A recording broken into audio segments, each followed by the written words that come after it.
Hello दोस्तों, सभी को नमस्कार। मैं डिप्टी एसपी सुरेंद्र सिंह, प्रशिक्षु उत्तर प्रदेश पुलिस, आपके लिए एक मध्यकालीन भारतीय इतिहास का महत्वपूर्ण टॉपिक लेकर आया हूं, जो परीक्षा की दृष्टि से बहुत ही महत्वपूर्ण है। तो आज हम पढ़ेंगे मध्यकालीन भारतीय इतिहास के प्रमुख करों के बारे में। मध्यकालीन भारतीय इतिहास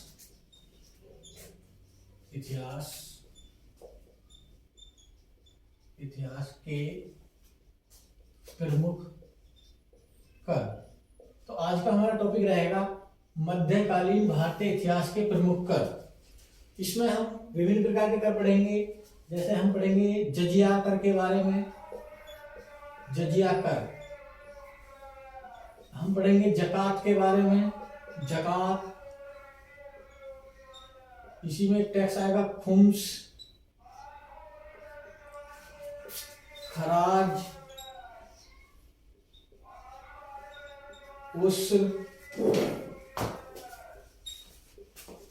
सदका,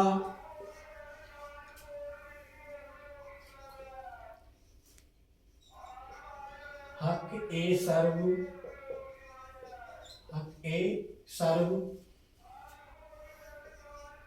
तीर्थ यात्रा कर। इसी में हम पढ़ेंगे घरी कर एवं चरी कर।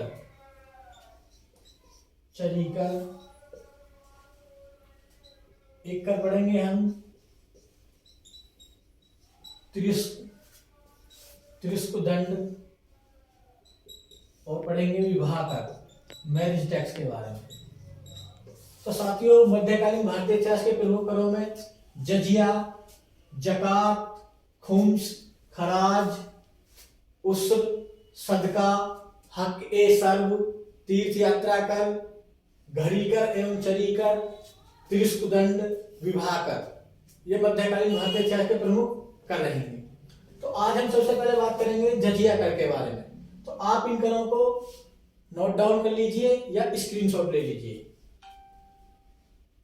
उसके बाद हम बात करेंगे एक एक कर के बारे में।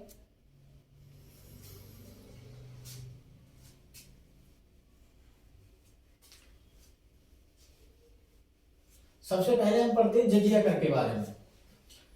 दोस्तों, जजिया कर क्या था? जजिया कर एक प्रकार का धार्मिक कर था। क्या था? धार्मिक कर। पहला पॉइंट ध्यान रखना इसके बारे में, एक प्रकार का धार्मिक कर था ये, जो मुस्लिम शासकों द्वारा किससे वसूला जाता था? गैर मुस्लिम जनता से। जो मुस्लिम शासकों द्वारा गैर मुस्लिम जनता से वसूला जाता था। मुस्लिम शासक इसको वसूल करते थे, और किससे वसूल करते थे? गैर मुस्लिम जनता से। ये पॉइंट ध्यान रखना है इसके बारे में।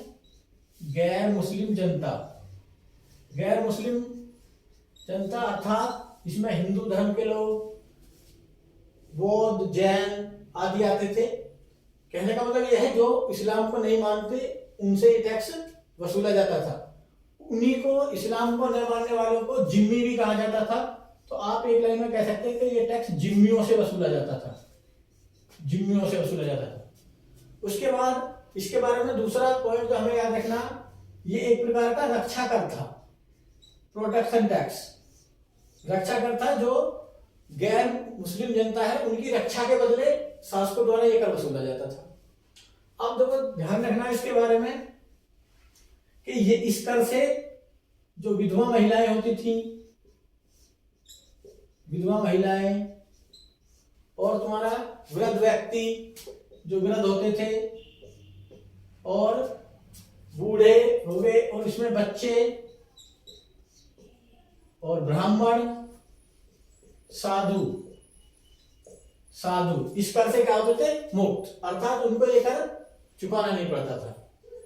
इस कर के बारे में हमने अभी तक तीन बातें जानी कि ये एक प्रकार का धार्मिक कर था, जो मुस्लिम शासकों द्वारा गैर मुस्लिम जनता अर्थात जिम्मियों से वसूला जाता था। एक प्रकार का रक्षा कर, उनके रक्षा के बदले टैक्स दिया जाता था। विधवा महिलाएं हो गई, वृद्ध हो गए, बच्चे हो गए, ब्राह्मण हो गए या साधु, और इसी में भिक्षुक, इनसे इस कर को नहीं वसूला जाता था। ये ध्यान रखना। इस कर की जजिया कर की 3 प्रमुख दरें थी।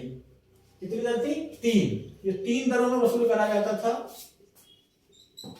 जिसमें सबसे पहले ध्यान रखना जो धनी वर्ग होता था, धनी वर्ग, तो धनी वर्ग से ये 40% या दिरहम बोल सकते हैं प्रति व्यक्ति प्रति वर्ष वसूला जाता था। तो सबसे पहले इसकी दर क्या थी? एक दर 40% प्रति व्यक्ति प्रति वर्ष, ये धनी वर्ग से। जो मध्यम वर्ग होता था उससे 20% प्रति व्यक्ति प्रति वर्ष ये कर वसूल करा जाता था। और एक सामान्य वर्ग से 10% प्रति व्यक्ति प्रति वर्ष इस कर को लिया जाता था। इसके बाद आप इसको नोट डाउन करो, स्क्रीनशॉट लो। उसके बाद हम बात करेंगे कि किस शासक ने भारत में इसकी शुरुआत करी, किसने इसको कठोरता से वसूला, किसने इसको समाप्त करा, किसने पुनः लागू करा, किसने अंतिम रूप से समाप्त करा। तो आप इसका स्क्रीनशॉट लें, उसके बाद हम आगे चलते हैं।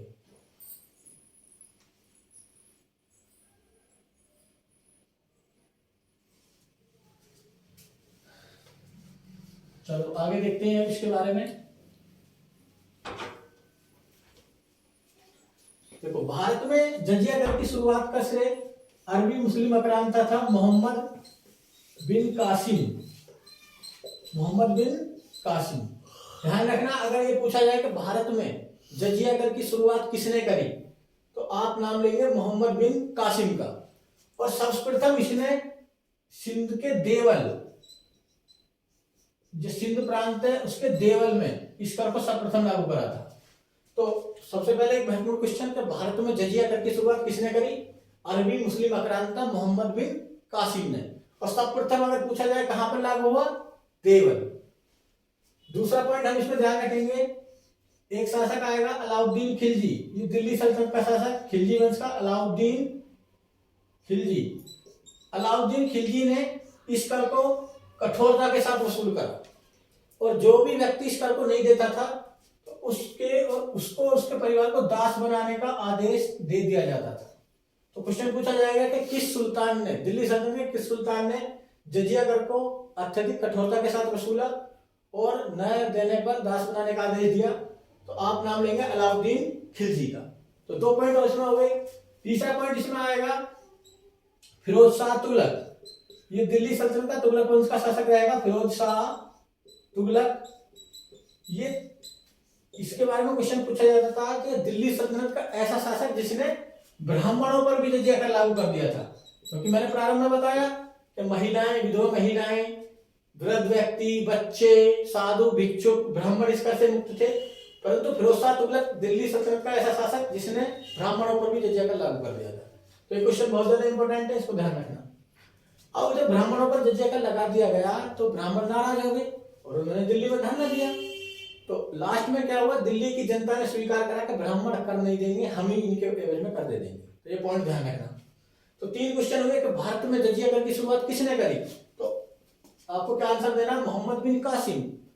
कहां पर करी? देवल से स्टार्टिंग हुई। फिर दूसरा, किसने इसको कठोरता के साथ वसूला? तो अलाउद्दीन खिलजी। फिर ब्राह्मणों पर जजिया कर किसने लगाया? फिरोज शाह तुगलक। एक सूरवंश का शासक आएगा शेरशाह सूरी के समय पर इस कर को नगर कर बोला जाएगा। क्या बोला जाएगा? नगर कर।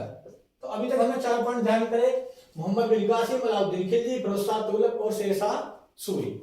आप इसका स्क्रीनशॉट लें या नोट डाउन करें, उसके बाद हम आगे चलते हैं।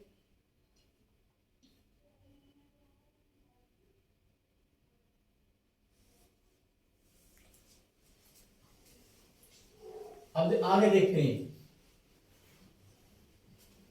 अब एक क्वेश्चन पूछा जाता है एग्जाम में कि मुगल वंश का वह शासक जिसने जजिया कर को समाप्त कर दिया था।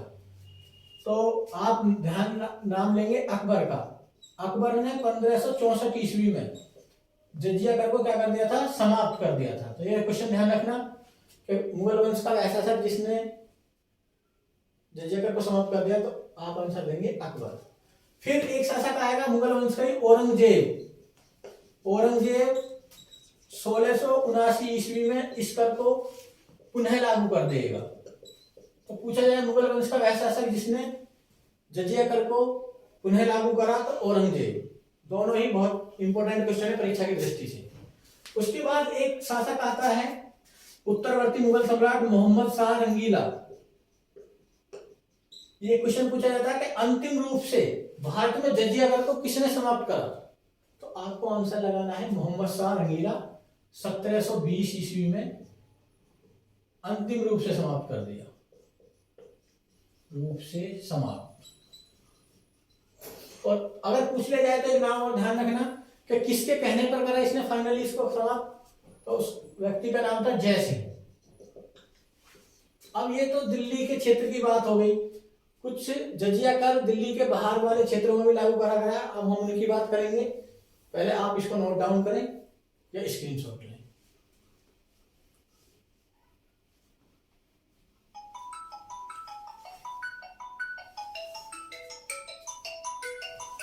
ठीक है दोस्तों, अब हम आगे चलते हैं। अब हम बात करेंगे जजिया कर की कश्मीर में, कि कश्मीर में किस शासक ने इसको लागू करा और किसने इसको समाप्त करा। तो सबसे पहले हमें नाम ध्यान रखना, सिकंदर शाह। सिकंदर शाह। तो कश्मीर में इसने जजिया कर को लागू करा। अगर पूछा जाए कि कश्मीर में जजिया कर को किसने लागू करा, तो कश्मीर राजवंश का एक शासक था सिकंदर शाह। फिर कश्मीर में इसको एक शासक आएगा जैनुअल आब्दीन। तो जैनुअल आब्दीन इसको कश्मीर में समाप्त कर देगा।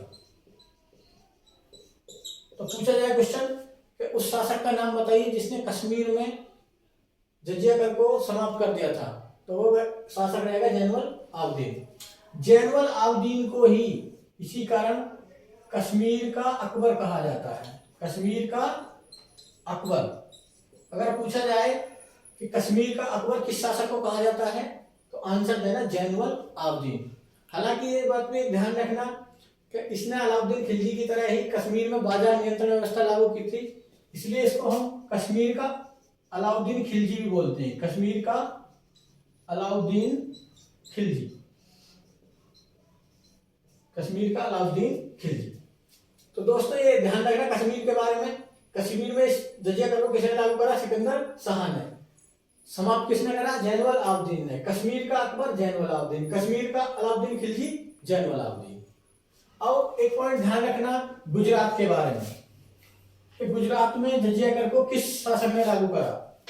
तो गुजरात में इस टैक्स को वसूला गया अहमद शाह के द्वारा। अहमद शाह, ये क्वेश्चन और ध्यान रख लेना। तो दोस्तों आज के लिए हमने बात करी केवल जजिया कर पर।